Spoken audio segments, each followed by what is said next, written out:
Har du egentlig hørt om ham, der lige flygtede fra fængslet? Ja, det har jeg. Det minder mig virkelig meget om dengang jeg var på flugt. Men hvorfor var det, at du flygtede, og hvorfor er du blevet til en kilde nu? Ja, det er en lang historie. Nu skal du høre. Det hele startede dengang, at jeg var... Dengang var jeg nymfe, og jeg boede i Arkea. Jeg var flittig, og jeg løb, og jeg jagede i bjergenes skove, og jeg fangede mit bytte hver gang. Altså, det var jo aldrig min mening sådan at blive beundret for min skønhed. Nej, men alle mente jo, at du var virkelig smuk og stærk og atletisk.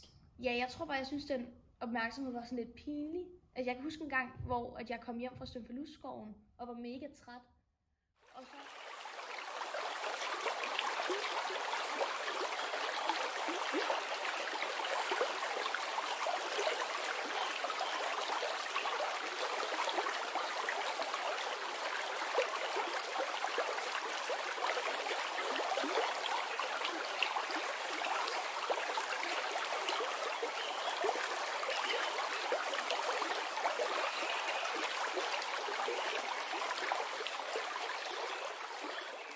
Ja, jeg svømmer bare rundt i floden og prøver at køle ned efter min jagt. Men hvad så med ham Alfeus? Jamen, det er så det, jeg kommer til nu. Jeg hører så den her stemme fra dybet af floden. Og det var så ham. Hvor skal du hen, Atusa?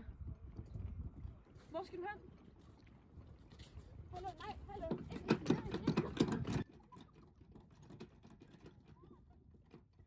Så jeg løb, og jeg løb, og jeg løb, og jeg blev ved med at løbe. Jeg løb som et får løber fra en ulv. Og jeg blev ved med at løbe gennem bjerge, gennem skove og gennem dale. Og lige meget hvor hurtigt jeg løb, og hvor langsomt jeg løb, var han altid lige hælende på mig.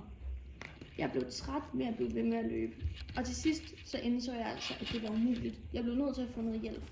Så jeg kaldte på Diana. Hjælp, jeg bliver fanget. Hjælp, hjælp, Diana.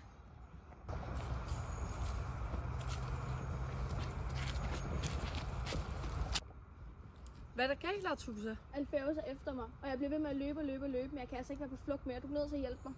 Tag det roligt. Jeg skal nok hjælpe dig. Men hvad gjorde Diana? Hvordan hjalp hun dig? Altså, hun kastede tåge over mig, så hun skjulte mig ligesom i den her sky. Så flodguden, altså Alfeus, som du jo kender ham, han kunne slet ikke se mig. Han blev ved med at lede, men gik lige forbi mig. Atusa, hvor er du henne? Kom nu her. Ja, Alfeus havde jo så luret mig. Han kunne jo tydeligt se, at de der fodspor, de stoppede. Så han bevogtede stedet, hvor min sky jo var. Men hvad gjorde du så efter det? Jamen, altså jeg blev virkelig nervøs. Og så begyndte jeg at dryppe af sved. Og det endte så med at samle sig til så meget vand, at jeg blev til en sø. Men det kunne Alfeus jo så hurtigt gennemskue var mig. Atusa, det er jo dig. Det er den pige, jeg elsker. Endelig fandt jeg dig. Nu vil jeg blande mit vand med dig.